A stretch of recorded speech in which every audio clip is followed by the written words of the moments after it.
Bonjour encore, chers amoureux de Dieu. Bienvenue à notre émission, votre émission, La Révolution des amoureux de Dieu.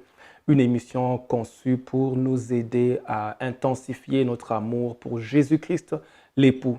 Nous sommes en train d'expliquer que dans ces derniers temps, il est important de comprendre la position de l'Église en tant qu'époux, parce que Jésus-Christ reviendra reprendre l'époux dans ce qu'on appelle l'enlèvement.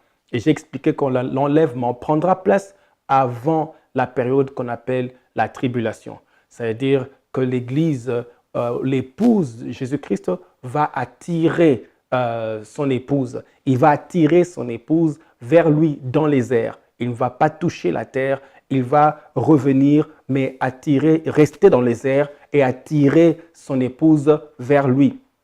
Et ceux qui vont rester vont traverser une période de 7 ans qu'on appelle la grande tribulation.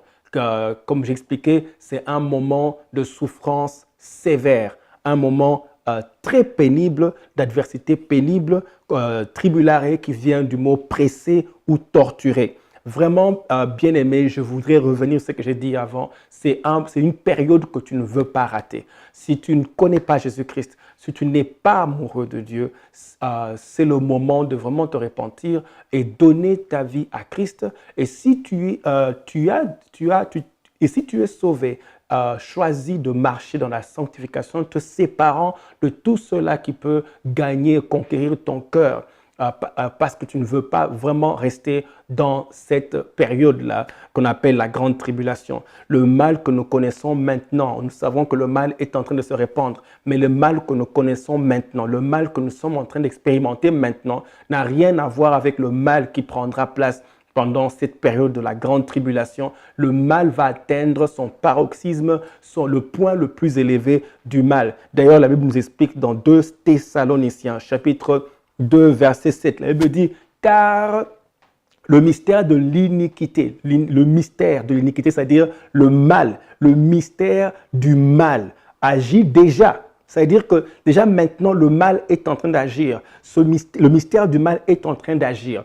Mais il n'a pas encore atteint son degré élevé. Elle me dit alors, il faut seulement que celui qui le retient encore ait disparu. Celui qui retient ou retarde que le mal atteigne son niveau élevé, celui qui le retient, c'est le Saint-Esprit à travers l'Église. C'est-à-dire, aussi longtemps que l'Église, l'épouse de Christ, est encore sur la terre, le mal est ralenti ou il est retardé. Mais la Bible dit, il faut seulement que celui qui retient encore ait disparu. C'est-à-dire qu'il y a un moment, bien aimé, n'oubliez pas, et moi en tout cas, quand j'y pense, j'ai la joie dans le cœur. Il y a un moment où nous irons rencontrer notre époux, Jésus-Christ notre époux. Ce temps arrive, nous sommes dans ce dernier temps.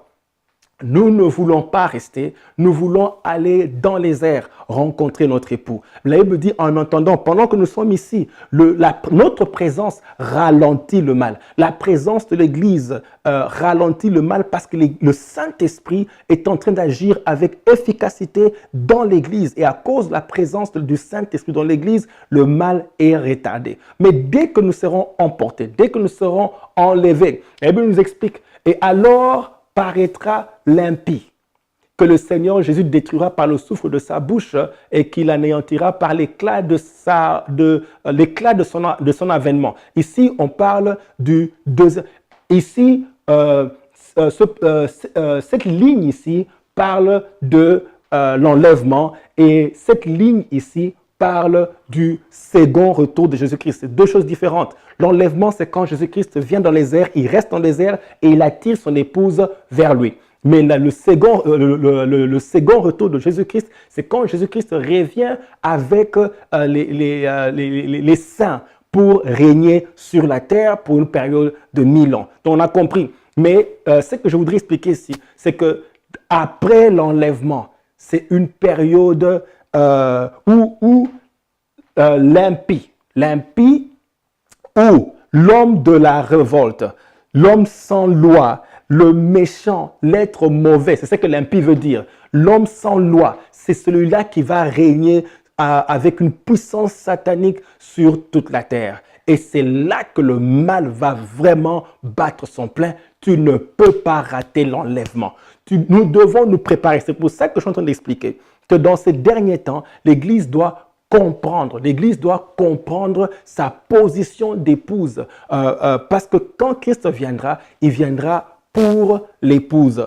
Il viendra attirer l'épouse vers lui. Je l'ai dit plusieurs fois, je le redirai encore. J'ai pris que ça reste dans notre esprit, de comprendre que nous serons attirés vers lui. Ça, 1 Thessaloniciens chapitre 4, verset 17 nous explique cela encore. Il nous dit, je lis la dernière partie, nous les vivants qui seront restés, nous serons tous ensemble enlevés avec eux sur des nuées à la rencontre du Seigneur dans les airs. Bien-aimés, vous imaginez, Jésus-Christ reviendra, il restera dans les airs et il va nous attirer vers lui. C'est-à-dire qu'à un moment donné, nous allons commencer à disparaître. Si tu te rends compte, tu apprends que le pasteur Samuel est parti, non, je n'ai pas seulement disparu, j'ai été attiré par Jésus-Christ l'époux. Et je prie que toi aussi tu sois attiré par Jésus-Christ l'époux. Tu ne peux pas rater ce rendez-vous des amoureux.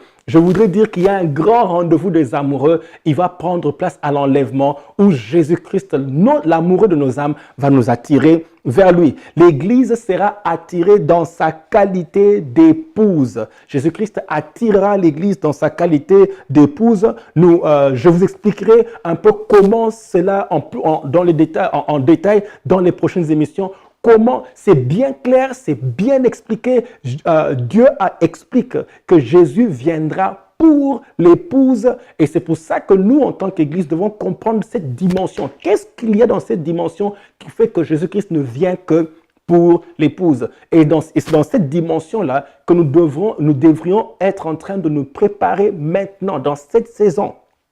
Dans ces derniers temps, les temps qui précèdent l'enlèvement, nous sommes vraiment dans les derniers temps. Les signes nous indiquent que le mal s'est répandu et nous sommes dans les derniers temps. Qu'est-ce que nous devons faire? Comment nous préparer? Comment devons-nous nous préparer pour cet enlèvement? Comment devons-nous nous préparer? Pas seulement pour cet enlèvement, comment devons-nous nous préparer pour rejoindre Jésus-Christ? Parce que l'Église est en train d'être préparée. Je vous montrerai tous les versets nécessaires qui vont vraiment nous aider à comprendre cette position et comment on se prépare. Que Dieu vous bénisse.